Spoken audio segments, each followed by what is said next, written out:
Episode की शुरुआत में हम देखते हैं कि क्विकी हांसी को संदूक की चाबी लाकर देता है जिसमें इनेक्स फ्लावर रखा हुआ था और साथ में ये भी बताता है कि जियाओ ने मुझे अपना बॉडीगार्ड बना लिया, इसलिए मुझे यहाँ के गार्ड से अब कोई खतरा नहीं है।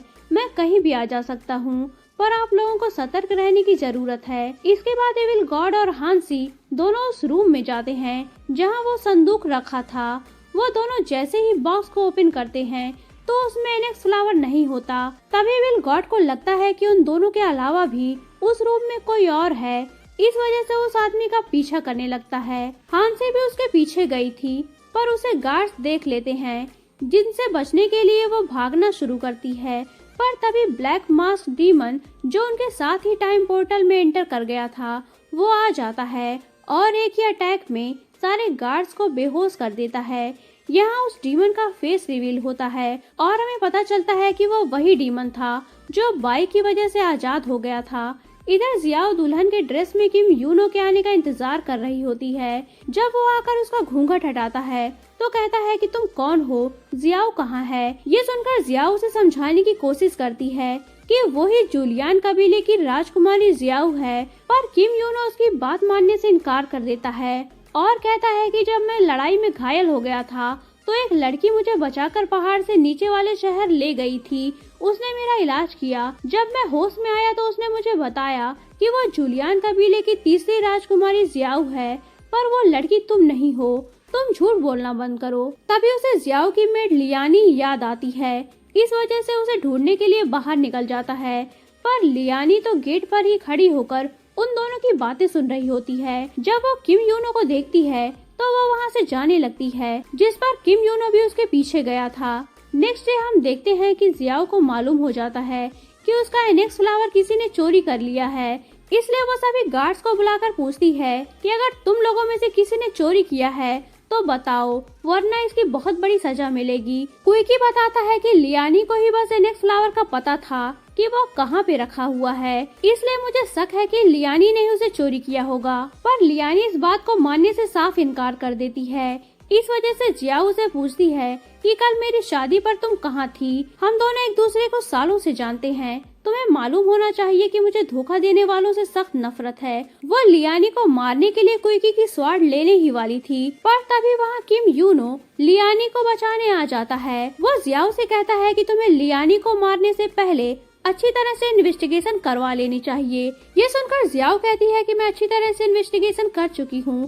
कल मेरी शादी पर ये गायब थी, इसी ने ही इनेक्स फ्लावर चोरी किया होगा। तभी किम यूनो से बचाते हुए कहता है कि तुम गलत हो, कल रात लियानी मेरे साथ थी। जियाओ कहती है कि तुम ये क्या कह रहे हो। वो कहता है कि वॉर में मेरे घायल होने पर तुमने नहीं बल्कि लियानी ने मुझे बचाया था, इसलिए मैं उसी से ही शादी करूंगा। जियाओ कहती है कि तुम्हें बचाने वाली मैं हूँ, इसका सच लियानी ही तुम्हें बताएगी। इस पर लियानी उसे माफी मांगते हुए साफ मुकर जाती है और कहती है कि प्रिंस को बचाने वाली मैं हूँ, मैं एक मेड थी, इसलिए मैंने झूठ बोला कि मेरा नाम राजकुमारी जियाओ है, पर अब हम एक दूसरे से बहुत प्यार करते हैं। सच्चाई जानकर भी किम यूनो को कोई फर्क नहीं पड़ता और वो लियानी को लेकर वहाँ से चला जाता है। जियाओ यहाँ अपने पति और मेड के धोखा देने पर फूट फूट कर रोने लगी थी, लेकिन क्विकी उसे संभालने की कोशिश करता है। इधर एविल गॉड और हांसी दोनों इनेक्स फ्लावर के गायब हो जाने पर काफी टेंशन में थे। तभी वहाँ क्विकी आकर उन्हें बताता है कि जियाओ बहुत उदास है क्योंकि कल रात किम यूनो और लियानी एक साथ थे। एविल गॉड कहता है कि तुम्हें इस मामले में पढ़ने की जरूरत नहीं है, तुम्हें बस जियाओ से फायर स्टोन हासिल करना है जिससे हम फ्यूचर में जा सकें, और मैं और हांसी इनेक्स फ्लावर ढूंढेंगे जिससे हमें अपने जियाओ को ठीक करना है। पर क्विकी तो फायर स्टोन ढूंढने के बजाय जियाओ के साथ टाइम स्पेंड करके ही खुश रहता है। एक दिन जब जियाओ कोई बुक पढ़ते हुए सो गई थी तो क्विकी को उस रूम में जियाओ की बनाई एक पेंटिंग मिलती है जिसके साथ एक डायरी भी थी जिसे क्विकी पढ़ता है। यहाँ हमें पास्ट का एक फ्लैशबैक दिखाया जाता है जहाँ जियाओ वार से वापस लौट रही थी तो उसे किम यूनो घायल मिलता है। वो अपनी मेड लियानी से कहती है कि हमें इसका इलाज करने के लिए इसे महल लेकर जाना होगा, पर लियानी उसे रोकते हुए कहती है कि ये हमारा दुश्मन है, हम इसे महल लेकर नहीं जा सकते। किंग को पता चला तो वो नाराज होंगे। फिर भी जियाओ किम यूनो को अपने महल लेकर आ जाती है और उसकी देखभाल करने लगती है। कहीं ना कहीं वो उसे पसंद भी करने लगी थी। जब ये बात जियाओ के फादर को मालूम होती है तो वो जियाओ से पूछते हैं कि क्या तुम हमारे दुश्मन का इलाज करके हम सभी के खिलाफ जाने की कोशिश कर रही हो। वो जियाओ से काफी गुस्सा होते हैं, यहाँ तक कि वो उसे किम यूनो से मिलने पर भी रोक लगा देते हैं। इस बात से जियाओ जब दुखी होती है तो लियानी उसे समझाती है कि महाराज ने यह हमारे कबीले के भलाई के लिए किया है, आप दुखी मत हो। फिर भी जियाओ से कहती है कि मेरे फादर ने किम यूनो को कहीं भेज दिया है, मैं वहां नहीं जा सकती हूँ, क्या तुम उसे मिलकर आओगी। किम यूनो की याद में जियाओ अपनी और उसकी एक पेंटिंग बनाती है। ये सब पढ़ने के बाद कुकी दुखी होते हुए कहता है कि तुम जियाओ तो हो पर मेरी जियाओ नहीं हो, क्योंकि तुम किम यूनो से प्यार करती हो। इधर एविल गॉड और हांसी पूरे महल में जासूसी करने का काम कर रहे होते हैं। तभी उन दोनों को दिखता है कि एक सर्वेंट एक लेटर फाड़ के तालाब में फेंक कर जा रहा है। एविल गॉड उस फटे हुए पेपर को तालाब से निकाल के अपने मैजिक से जोड़ देता है। उस लेटर को जब हांसी देखती है तो उसे मालूम चलता है कि कोई किम यूनो को मारने वाला है। इन दोनों का शक लियानी पर गया था। हांसी कहती है कि कहीं वो जासूस तो नहीं, अगर वो अपनी प्रिंसेस को धोखा दे सकती है तो वो किम यूनो को भी जहर देकर मार सकती है। इधर कुकी जियाओ को आकर बताता है कि किम यूनो लियानी से शादी करने वाला है, आपने उसे बचाया है, वो आपके साथ ऐसा कैसे कर सकता है। जियाओ उसे चुप कराते हुए कहती है कि भले ही वो लियानी से प्यार करता हो पर आज भी वो मेरे दिल में है। तभी एक मेड आकर जियाओ को बताती है कि किम यूनो उसे गार्डन में बुला रहा है। जब जियाओ और कुकी वहां जाते हैं तो देखते हैं कि लियानी बड़े प्यार से किम यूनो को चाय दे रही होती है। ये देखकर जियाओ को अच्छा नहीं लगता। वो किम यूनो से पूछती है कि क्या तुम्हें मुझसे कुछ कहना है। वो जियाओ को बताता है कि मैंने लियानी से शादी करने का फैसला किया है। तभी बीच में कुकी कहता है कि ये सब तो तुम्हें राजकुमारी से शादी करने से पहले ही सोच लेना चाहिए था। इस पर किम यूनो से गुस्से से कहता है कि तुम एक नौकर हो, नौकर की तरह रहो, तुम्हें बीच में बोलने की क्या जरूरत है। ये सुनकर जियाओ कहती है कि उसका बीच में बोलना गलत है, पर तुम जो लियानी से शादी कर रहे हो क्या ये सही है। किम यूनो से कहता है कि मैंने तुमसे शादी की, ये मेरी किस्मत थी, पर मैं लियानी से प्यार करता हूँ। ये सुनकर जियाओ से पूछती है कि क्या तुमने मुझे यहाँ लियानी को बधाई देने के लिए बुलाया है। तुम ये मत भूलो कि मैं एक राजकुमारी हूँ, अगर तुम ऐसा करते हो तो हमारे कबीले के बीच जंग के अलावा और कोई ऑप्शन नहीं बचेगा। किम यूनो कहता है कि अच्छा ठीक है, तो चलो हम एक प्रतियोगिता करते हैं कि अगर मैं जीता तो मैं लियानी से शादी करूंगा और तुम मुझे ये शादी करने से नहीं रोकोगी, पर अगर तुम जीती तो मैं उसे शादी नहीं करूंगा। पर अगर मैं लियानी के साथ जी नहीं सकता हूँ तो मैं उसके साथ मर तो जरूर सकता हूँ, तुम मुझे मार देना।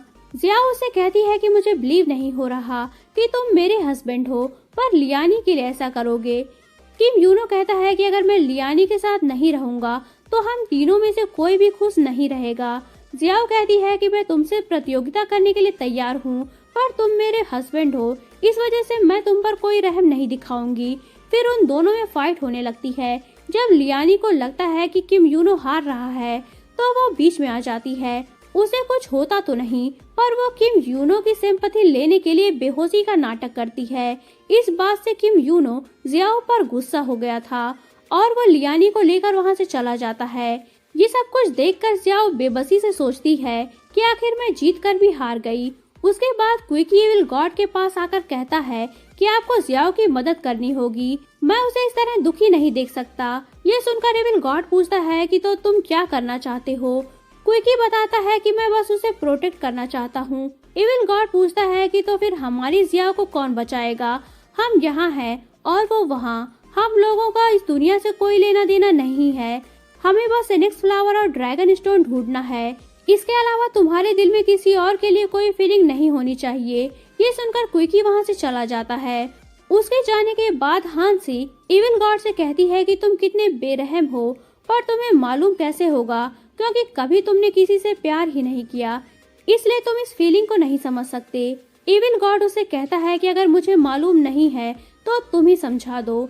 ये सुनकर हांसी कहती है कि तुमसे बात करना ही बेकार है और वहाँ से जाने लगती है, पर बीच रास्ते में रुक कर सोचती है कि मैं यहाँ से क्यों जा रही हूँ। वो एविल गॉड को रूम से बाहर निकाल कर गेट लॉक कर देती है। उसके बाद वो खुद ही फिक्र करने लगती है कि मैंने उसे बाहर क्यों निकाल दिया, बाहर तो बहुत ठंड है। नेक्स्ट सीन में हम देखते हैं कि जियाओ का मंत्री उसे बता रहा होता है कि तुम्हारा दुश्मन कबीला हमसे युद्ध करने वाला है। तो जियाओ कहती है कि हमारा और किम यूनो का कबीला मिलकर उसे हरा देगा। मैं इसके बारे में उससे बात करूंगी। वहाँ से लौटने के बाद जियाओ कुइकी से मदद मांगते हुए कहती है कि किम यूनो से लड़ते वक्त मुझे चोट लग गई, क्या तुम उस पर दवा लगा दोगे? उसका घाव देखकर कुइकी पुरानी बातों को याद करके रोने लगता है। तभी जियाओ पीछे मुड़कर उसे पूछती है कि क्या तुम मेरे लिए रो रहे हो? ये सुनकर कुइकी कहता है कि ऐसा नहीं है, मेरे आंख में कुछ चला गया था। उसके बाद जियाओ किम यूनो से मिलने जाती है। वो बताता है कि मैं 3 दिन बाद लियानी से शादी करने वाला हूँ। अगर तुम नहीं आना चाहती हो तो कोई बात नहीं, पर यह बताना मेरा फर्ज था। जियाओ कहती है कि क्या तुम्हें डर नहीं लगता? मैं लियानी को फिर से चोट पहुंचा सकती हूँ, पर तुम इसकी फिक्र मत करो। पहले जब मुझे तुमसे प्यार था तो तुम्हारे साथ लियानी को देखकर मुझे अच्छा नहीं लगता था, पर अब मुझे इससे कोई फर्क नहीं पड़ता है। किम यूनो कहता है कि चलो तुम समझ गई, ये तुम्हारे लिए अच्छा है और तुमसे बात करने के अलावा भी मेरे पास बहुत सारे काम हैं। जियाओ कहती है कि मैं भी तुमसे यहाँ एक काम के लिए आई हूँ। वैसे भी तुम हजारों शादियाँ कर लो, पर सबकी नजर में हम ही पति पत्नी रहेंगे। मेरे कबीले पर कोई हमला करने की कोशिश कर रहा है, इसलिए हमें साथ मिलकर युद्ध की योजना बनानी पड़ेगी। किम यूनो कहता है कि अच्छा, तो तुम मुझसे मदद मांगने आई हो, क्योंकि मेरे बिना तुम इस जंग को जीत नहीं सकती। इसके बाद जियाओ से सारा वॉर प्लान समझाती है, जिसे सुनकर वो इम्प्रेस हो गया था। इसी के साथ ये पार्ट एंड होता है। तो दोस्तों, अगर आप जानना चाहते हैं कि कहानी में आगे क्या हुआ तो बने रहिए मेरे साथ। और अगर आपने अभी तक चैनल को सब्सक्राइब नहीं किया है तो चैनल को सब्सक्राइब करके बेल आइकन पर क्लिक कर लीजिए, ताकि आपको हमारे आने वाली वीडियोस की इंस्टेंट नोटिफिकेशंस मिलती रहे। तो मिलते हैं नेक्स्ट वीडियो के साथ, तब तक के लिए take care and good bye.